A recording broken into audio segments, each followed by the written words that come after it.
he's not willing to put his pride aside to see the merits of working with someone like Tommy earnestly.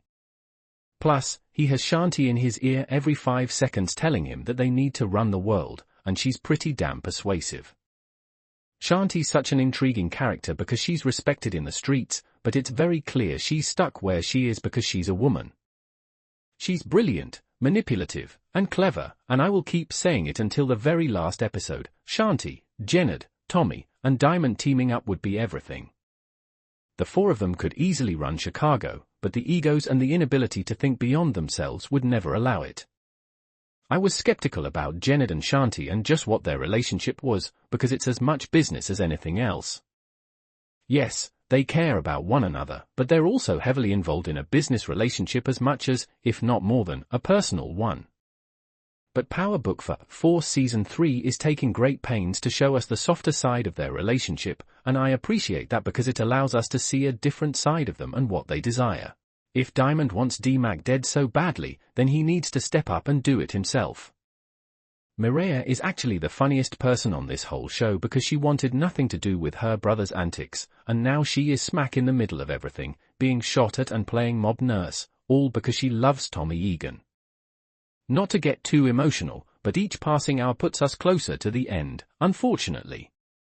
But the ride's been fun so far. There's a lot of hate in the world of Power Book for the Force. That's a given considering the subject matter.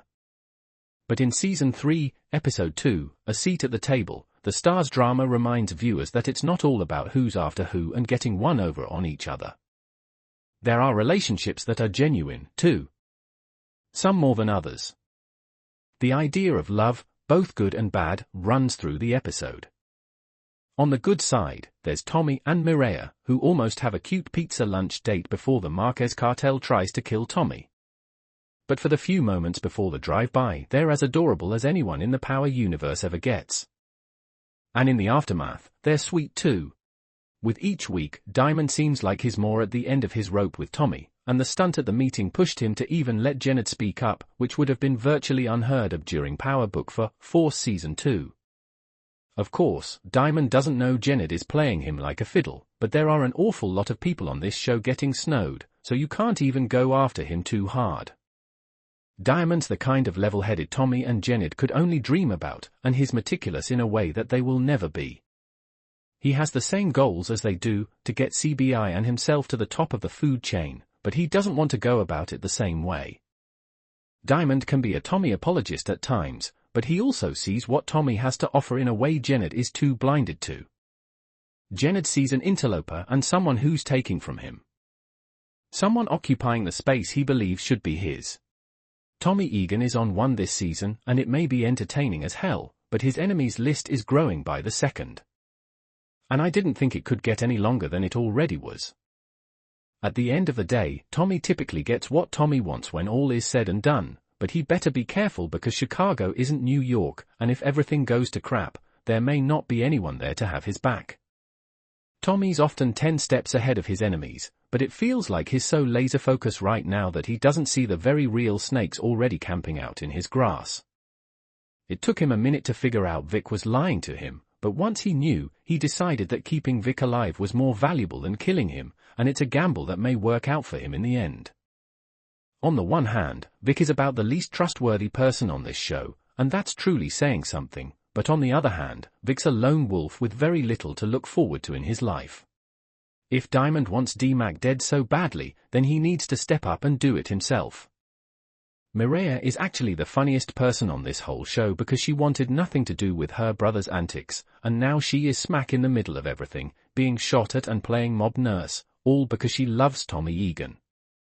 Not to get too emotional, but each passing hour puts us closer to the end, unfortunately.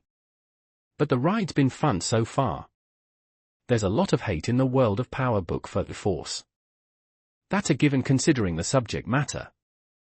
But in Season 3, Episode 2, A Seat at the Table, the Stars drama reminds viewers that it's not all about who's after who and getting one over on each other. There are relationships that are genuine, too. Some more than others. The idea of love, both good and bad, runs through the episode. On the good side, there's Tommy and Mireia, who almost have a cute pizza lunch date before the Marquez cartel tries to kill Tommy. But for the few moments before the drive-by, they're as adorable as anyone in the Power universe ever gets. And in the aftermath, plus, if he gets enough on Stacy, maybe Tommy will give him more of a break. It's not likely, but it's worth a shot if you're Vic. Having an ear inside the task force felt like a familiar Power trope. Still, it's slightly different this time because Vic doesn't really know much, but just feeding Stacy fake information and then feeding Tommy real information set off a crazy ripple effect that's going to last for a while. Vic's got himself into quite a predicament, though, because Stacy's not dumb, and it's not as if Tommy ultimately cares in the end if he gets caught by her and she sends him to jail or does whatever. He'll use Vic for as long as he can and then discard him when he's no longer useful. And for that reason alone, you'd think that would make Vic want to sabotage Tommy in some way, but we've seen how Tommy versus Vic has historically gone, and so, well, that's not actually fair, when that marriage between Stacy and Bobby was pretty much DOA from the minute it was introduced to us. We don't get a ton of the couple, but when we do, it's evident that Stacy's ambitions and control issues played a significant role in the decline of their marriage. The fact that Bobby was sitting across from her, still wanting to make it work if she would give him an inch, should tell you everything you need to know about that union. Stacy may regret giving up everything for her job, though that ambition will likely take her to the height she aspires to, so she probably won't regret a thing. I'm interested in seeing how Vic infiltrates her life through Ray, what his plan is to get out from under Stacy, and how Tommy uses Stacy's one-track mind to destroy her or get her to work with him. I wouldn't put it past Tommy to find a way to get Stacy, not necessarily on his side, but in a position where helping Tommy helps her.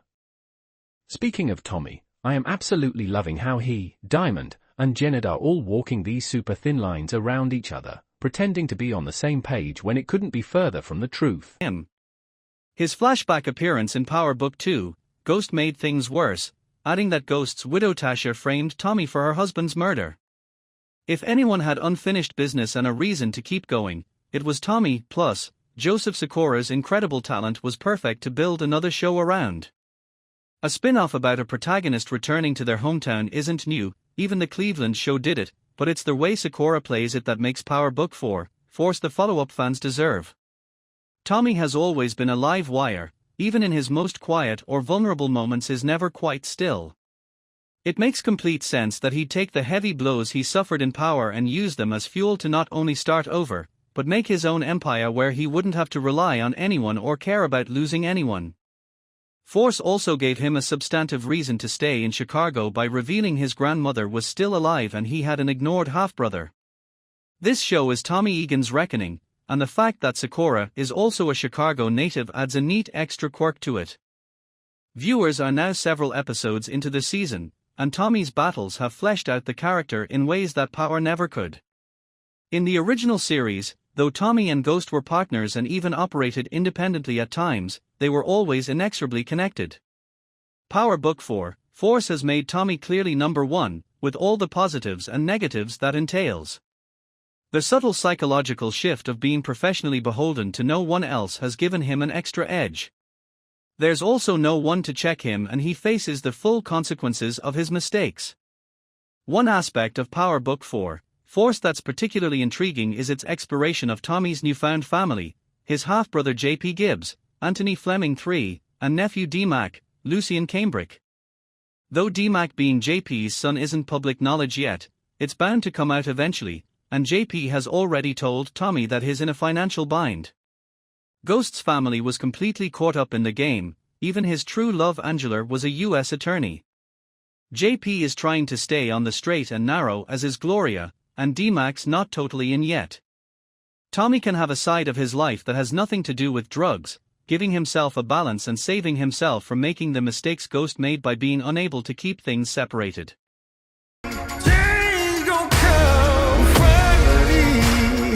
Starz has released a new trailer for Power Book 2, Ghost Season 4 Part 2 alongside some first-look photos that tease a final showdown.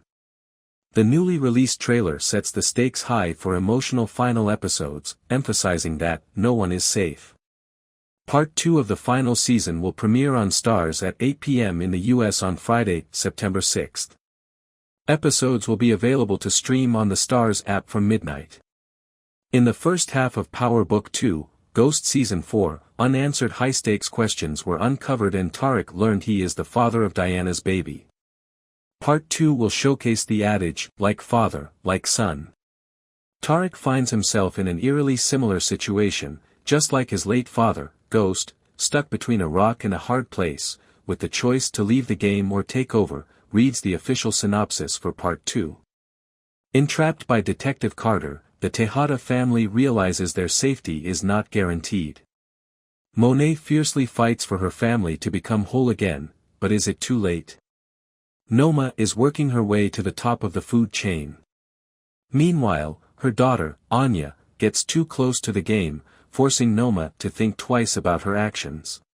Dark clouds forming in the heavens over me, but I say hallelujah anyway. As they held their guns up towards each other, Monet told Tarek that she knew they both had a lot of reasons to want to take each other out, but she had a better idea. She proposed that if he give her kids a pass, she'll give him one too. Monet explained that all she cared about at the moment was making sure her family was safe, especially her grandbaby. Tarek, who is obviously still shell-shocked by the news, lowers his gun before leaving the house. That episode ends with Tarek pulling up to the party/concert Braden put together for No Lie. When they finally catch up, Braden breaks down all the logistics of how their business will run and Tarek is very impressed. When Braden is done, he asks Tarek how things went with the Tejadas. Tarek tells him that he might not drink before he gets into it and also says that needed to hit the blunt Braden was hitting at the moment.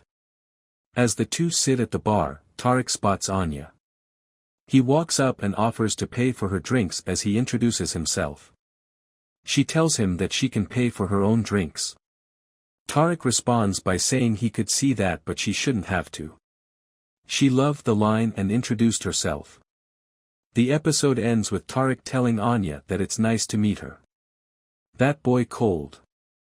Power Book 2, Ghost continues to dominate television screens as it approaches its mid-season finale in its final 10-episode run. This spin-off from the original Power series, which concluded in 2020, has garnered significant attention, with Season 4 attracting 6.5 million multi-platform viewers during its debut week on Stars. Michael Rainey Jr. portrays Tarek St. Patrick, the son of James St. Patrick, known as Ghost, a former drug lord and businessman. Tarek, who killed his father in the original series, now navigates a dual life as an Ivy League college student and a drug dealer.